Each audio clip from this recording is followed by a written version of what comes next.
Welcome to another episode of Zulf Talks Photography, a podcast sharing insider tips and tricks to help you become a better photographer.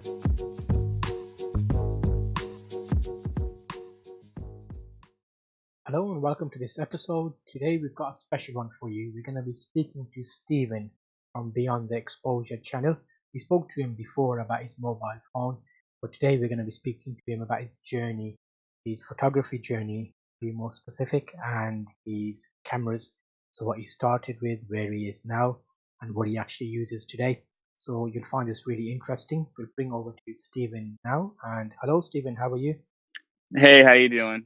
Good, thanks. Nice to have you on again. Thanks for coming on and sharing your photography journey, basically. Yeah, no, thank you for having me on again. This is gonna be fun. I think this is gonna be. I'm hoping to be kind of insightful because with my photography journey, I think I had a very uh, not atypical start. I had a very typical start for a lot of people. Going with researching all the cameras and figuring out what's going to be the first purchase to, what I actually shoot professionally, which a lot of people might not suspect or guess. Whereas, let's just say, full frame isn't always king in the industry. So let's just put it that way. Yeah, definitely. I agree with you on that thing because I've been shooting crop sensor for a while. So I use a Canon 550D and I've had that for nearly 10 years. So I think, like you say, sometimes if you get the best from your camera, having a full frame doesn't make a big difference. I'm sure Yeah. you'll shed more light on that. We'll share with that. So if you speak to me briefly about your journey, what camera you first had, and what camera you've got now, and then we can take it from there. Yeah, so the first camera I got after tons of research, because the main thing I was looking for was, and I think a lot of people should really consider this when buying into cameras, it's ecosystem and what the pictures produce. So I personally ended up going because I thought I was going to be primarily photo. So video wasn't really in the cards for me at the time. So with that said, the two major players obviously were Canon and Nikon. Sony was still just kind of coming up, but because of the limited lens availability, and one of my favorite photographers at the time, it still is, Jason Lanier. He was a big Sony advocate, and so I Hmm. loved his videos, and I really was liking Sony, but I wasn't sure how fast they were going to come out with lenses. So I was like, you know what, I'm going to go Nikon. And at the time, I went with a Nikon D3200 for the megapixels, and also more specifically, um, oh man, I can't even think of the word right now. Um, but the ability to really have great files to work with, Okay. and to be able to nab all that extra details that they produce as far as photo clarity. And what type of photos were you taking back then when you were using the D3200? Is it an Nikon? Yeah, I started mostly, kind of like anyone, just walking around my town, taking photos down at the beach. I live in San Diego County, Mm. so I would go down to La Jolla, take pictures of seals and birds at the beach. So a lot of landscapes. So started landscapes and stuff like that, and then slowly developed into portraits and family members taking pictures of that. So went from the kit lenses that I got with it to starting out with the 50 millimeter 1.8G, the really cheap Yeah. nifty 50. That's kind of like, that seems to be the typical evolution of photographers. It's getting that 50 and then a 35 and then a zoom. So, not like I said, pretty atypical for, I think a normal photographer's journey, like kind of getting into it, especially when you're starting out with very limited budget. Yeah. And then what led you on to your next camera? Was there any limitations in there that you decided to get your second camera? The biggest thing was ergonomics. So when I first started, my first wedding was actually, I wasn't sure what to do with the camera. I was enjoying my hobby very much, but my friend who actually photographed my own wedding knew I had a camera, and I brought it up to him. Was like, hey, I'd like to try. I know you don't do it too much professionally anymore, but if it comes up, you mind if I shadow you? And I think, again, that's how a lot of photographers, especially wedding photographers, Mm. get started. Um, and so, a mutual friend was getting married, and so he invited me to second shoot, shadow him essentially, and that's how I started.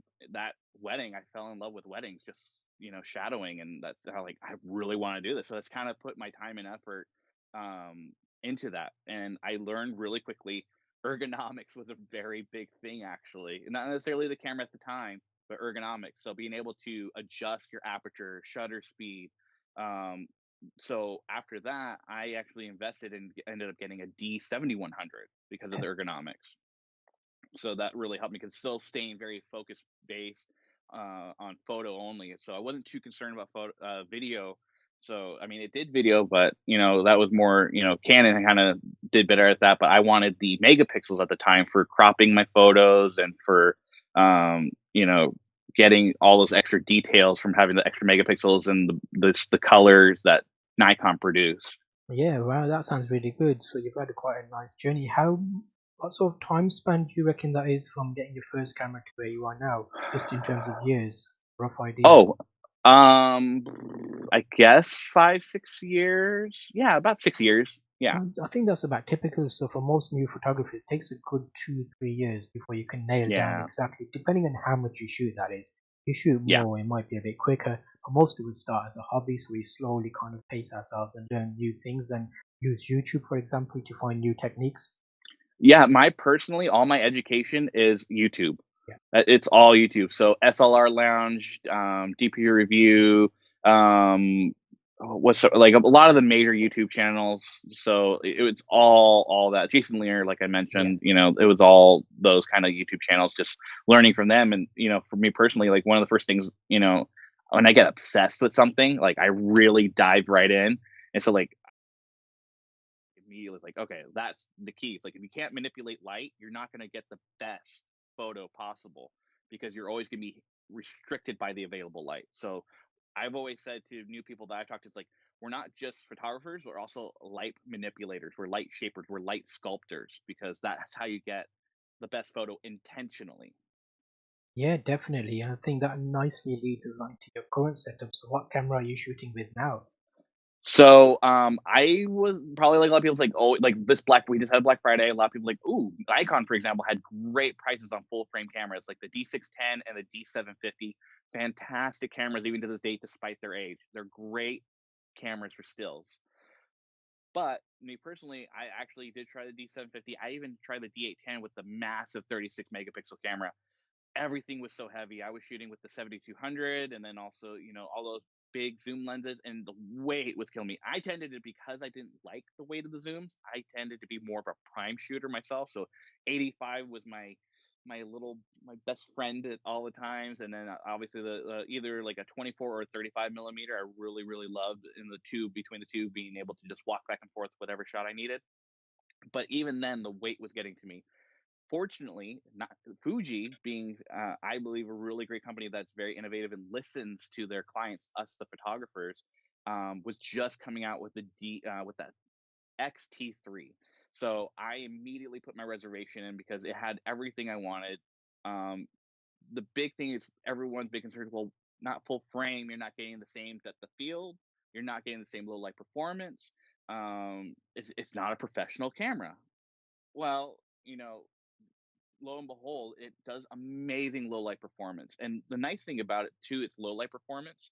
Even when you crank up that ISO to 12,800, it still has the noise doesn't feel noisy. It feels almost like a film aesthetic. So you still get really pleasant photos. Granted, yes, it has that grain, but it's still nice to look at. And I think that it's not really a downfall. It's definitely a trade off. Without a Yeah, doubt, definitely. I think because sometimes people get caught up on some of those details, especially like the grain and stuff. When you've got a really good photo, you don't mind a bit of grain. Because, for yeah, example, some of them really good photographers, if they have to go up to a high ISO, they'll do it if they've got a good subject to photograph. So I think you're right. Sometimes you can just take the photo and not worry too much about that grain. Sometimes online, people pixel peep at stuff and find, oh wow, this, but if the image yeah. is pleasing, then that's it. You've achieved your goal, I think, because it looks good. Yeah, and that it comes down to what I mentioned about being able to sculpt the light. It comes down to being intentional with it. So sometimes, some photographers do shoot at higher ISOs. Not very many, but there are some that shoot kind of to get that little bit of noise or Mm, grain to kind of get that film aesthetic. But I got my silver one on me right here. So I mean, the ergonomics are really great. Personally, I have very big hands, so it's actually not too much of a mm. problem ergonomically. I would prefer a little bit thicker grip, but it's not something that bugs me a lot. So if you do have big hands, it could be win or lose. But if you have small hands, I think this is still a fantastic camera in hand. Um, Other than some of the drawbacks that people don't like, is the fact that the screen isn't a full articulating screen, so it's just a Mm, pop out. yeah. But the one thing I do like, because I am behind the camera a lot, so I don't usually use this as a vlogging camera, but I do trust this eye autofocus system to vlog. But that said, I really do like when I do need to do a portrait low to the ground. I really love this feature personally. So, the screen's gonna be hit and miss. It's still really great. Um, Other than that, Fuji has a great lineup of lenses. They pretty much have like your holy trinity, so the zooms, and they also have your main primes. There isn't really a lot lacking in the lens categories for Fuji. They have an amazing lineup, and it's super affordable, I think, comparably to say the first party with Nikon, Canon. Yes, you can do great savings if you go to Sigma or Tamron third party lenses, but Fuji just really nails it, I think, on what photographers need.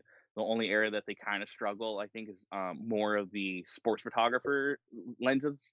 They do have a 200 millimeter f2, but it's so Yeah. expensive. Mm, So it's not a typical lens that someone's going to own. They'll rent, I'm sure. But it's that's probably the only area. But I think as anyone who's a portrait photographer, anyone who's a videographer, really will enjoy and still can enjoy this camera. It's still a great buy, I think, and it's winning all the great reviews. It shows that full frame isn't king anymore. That the technology has reached a point where you can be really happy with a crop sensor, and you can just get a lot out of this camera. It's a fantastic camera. yeah, it looks really nice to be fair. When you hold it up like that, it looks quite interesting, especially with that nice grey colour. It reminds me a bit of the old school film cameras, so it's got that element of it, so it's definitely Yeah, excellent. yeah. I personally couldn't decide between the silver and black because I love both, so I got both. I got Oh silver and wow, black. that's I quite couldn't good. resist. Yeah, And because touching briefly on the yeah, angles of the lens. So for example, right now I shoot crop sensor on the Canon 550, but I've got a 5D Mark II, so that's full frame. So when I use my yeah. 50mm lens, I've got that 1.6 crop factor to deal with. How does that affect on the Fuji? Is that similar or is that different? So yeah, so Fuji's a 1.5 crop factor, so it's very similar to Nikon. So Okay. right here, for example, I have the 23 millimeter. So this is Fuji's 35 millimeter equivalent to 35 millimeter lens focal length. So this is a lens that's usually on my camera when I go walking out. So it's like this is probably my favorite camera. It's the Fuji f 1.4. I love this lens so much. This is a fantastic lens. It's got my favorite shots on this one. Ah, that's really good. I'm not that close to Fuji at the moment. I've mainly been shooting Canon. It's interesting Yeah. to see from your perspective how you've kind of adapted it and how you're using it. Is there any drawbacks you think in terms of Fuji and the availability of lenses, or are adapters quite widely available? So, for example, if I Yeah. was going to get a Fuji, could I use some of my Canon lens on that Fuji? Yeah, there are multiple adapters that range around 300 give or take that will take and allow you to still to use autofocus. And it's the same kind of actually companies that do it for Sony that allow Canon and Nikon lenses to be on the Sony lineups, the A7 lineups. So you can definitely, if you're switching, you can hold on to those lenses and use it, and you just have to, account for the crop factor. Other than that, though, the drawback, and that's the same thing for Sony, this autofocus is not going to be as fast. That's the only downside. I mean, you're talking about a layer upon layer of adding glass Yeah. to third party to making stuff. It's not going to be as fast. That's the main downside.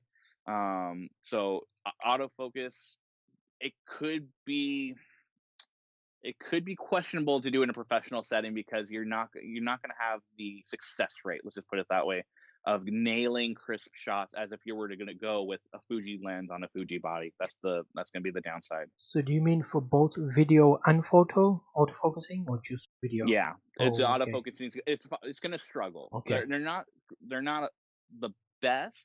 Some people still have great success, and there are those that, especially videographers, but a lot of professional videographers that I've spoken to and known, they tend to use it to have the adapters, but they tend to do manual focus more for video, Yeah.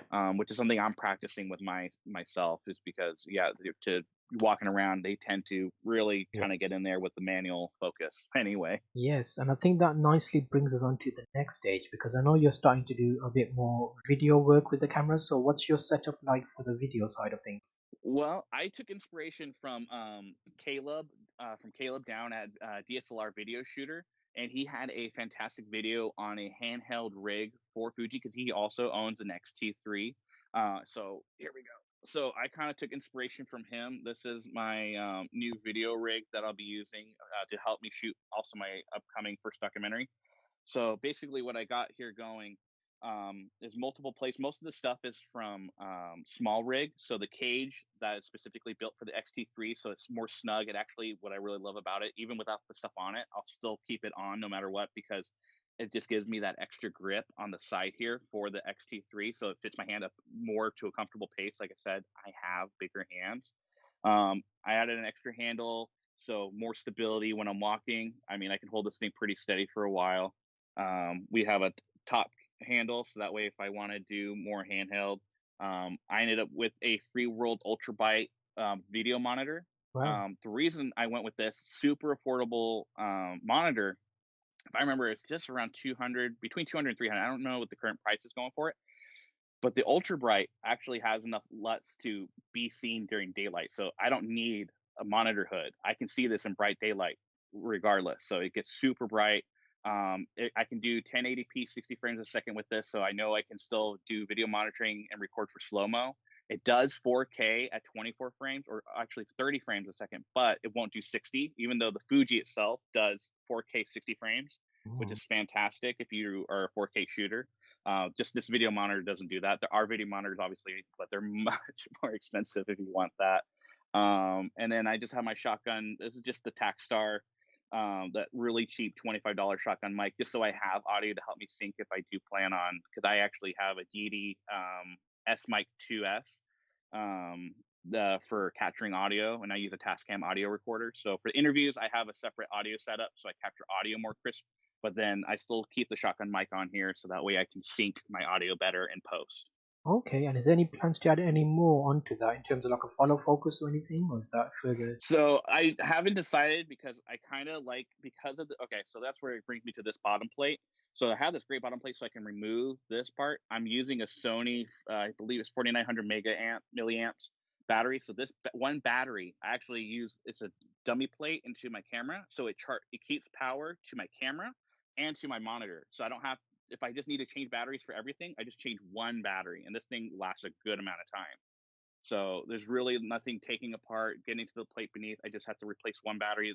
Again, all that was taken from Caleb at DSLR Video Shooter. This is all his inspiration, and I think I think he really hit the nail on the head, especially with the power option. This just makes it super easy, just popping off, pop it in, and just keep shooting because these are such great batteries from Sony. Um, the only downside, the Takstar still a double A battery that you have to replace, but that still lasts a while. So that's usually the least of my concern when Hmm. shooting. Ah, that's looks really good. It looks like a nice professional setup. Have you done much videos on that? I'm hoping we can get some examples from you that we can share with the Yeah, I'm viewers. doing more practice runs with it before I do the documentary overall. So I'll definitely be posting B rolls because I want to really get more of a all day feel of holding this because it's not light, but that weight kind of helps you add stabilization. So I mean, I don't own a gimbal. I do have a glide cam, one of those cheap newer ones. Um, but it doesn't hold something this heavy, obviously. So my goal is to really go with the handheld look and just somewhat steady, but having it not super glidey smooth. I think it's it has its place, and I think for a documentary because it's meant to be more in the moment. My goal is to do more handheld anyway. So that's my goal is to get more practice with this kind of weight and kind of get more all day shooting, see how that goes. Oh wow, that sounds really good. I think we'll follow your journey, especially because you're doing the documentary as well. So we'll get a few more updates Yeah. from you as you go through that. But I think your journey's a nice one because you've got the gear at the moment that's kind of helping you out achieving your goals.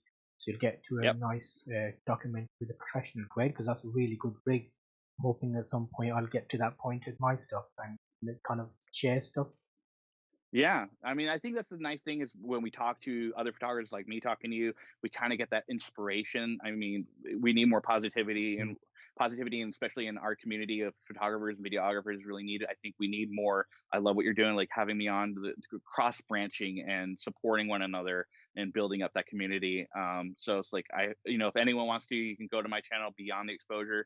I'm going to try and do little updates there where I'm going. I have a couple of people that are going to be participating in my documentary. I'll be start filming in February, hopefully, and hopefully get started, and hopefully trying to get done within a year, get the whole thing done in a year.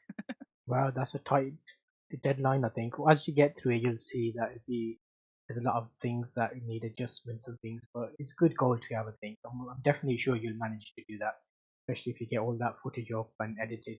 Because then once we start editing, that's a whole new kettle of fish. Because we obviously like everything to be perfect, so we spend more and more time Yeah, editing. But I think you'll yeah. get to a point where if it's satisfactory and you're happy with it, share it. Because I'm really happy to get it to our viewers so we can all see it and obviously Oh, for help sure. along. And I think it's an important thing to talk about editing. I think as photographers, we get this with myself. There's like this level of perfection we want with our work, and sometimes that can interfere with, like, that's why I want to give myself a personal deadline to, like, okay, if I push myself, at least then I'm not prolonging it either. Like, like, what's the best I can do with the allotted time, and then, if it takes longer, it takes longer, but at least I push for something where I was like, oh, it'll happen when it happens. You have to put those goals in place, otherwise you become stagnant, and then things just come to a halt eventually. So it's good to have those goals. It's like, oh, I'm panicking, I need to get it done. Don't let it keep festering. This documentary for me personally has been a dream I've wanted to do for so long, and it's like, you know what, I just had just, like, gritted my teeth and, like, let's just do it. Let's just do it. Yeah, definitely. I think it'll be a great journey and we'll follow you on that. Thanks for joining us today, and I will link to your channel at the end of this video. I'll put a little button for you people to check out your stuff. I'm hoping at Yeah, that thank you. point we'll have some test footage from you as well so we can share what it looks like, the Fuji content, some B-roll. But if not, I'm planning to do another episode with you again anyway, specifically about your camera rig and your setup there. So hopefully we can cover some more detail about that, because I know today we glossed over quite a bit, but there's loads of little upgrades you've got there that are really interesting, like the plate and the battery where you're powering everything. We'll go into a bit more detail about that and try and see how we can or others can adapt that on their setups. But yeah, it's been really good talking to you today, Stephen. So thanks for your time, and Oh, I'm thank you too. hoping we'll have a lot more of these updates as we go through. Definitely. So thank you for joining us today, guys, and I'm going to link to Steven's channel at the end of this video and a few other playlists where we've got some additional videos you can check out, because beyond the exposure, he's got quite a few podcasts as well that he goes through. So there's loads of different elements we can follow him on. And this end screen now, I'll link you on the left to the video that YouTube thinks you should be watching. On the right is that playlist I talked about. And if you haven't subscribed, make sure to subscribe so these notifications come directly to you. In the description box, we also have Beyond the Exposure channel, and you can make sure to check him out on Exposure and make sure to subscribe and help him along as well. I'll see you in the next video.